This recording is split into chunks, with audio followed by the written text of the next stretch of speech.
बिस्मिल्लाहिर्रहमानिर्रहीम। अस्सलाम वालेकुम। तिब की 8 अच्छी बातें। नंबर 1, गोश्त सिर्फ जवान जानवर का खाओ।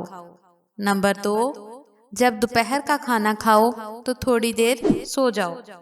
नंबर 3, शाम का खाना खाकर चलो, चाहे तुम्हें कांटों पर चलना पड़े। नंबर 4, जब तक पेट की पहली ग़िज़ा हजम ना कर लो, दूसरा खाना ना खाओ, चाहे 3 दिन लग जाए। नंबर 5, जब तक बैतुल खला ना जाओ, सोने के लिए बिस्तर पर ना जाओ। नंबर 6, नए फलों को उनके मौसम में खाओ। नंबर 7, जिस फल का मौसम जाने लगे तो उसे खाना छोड़ दो।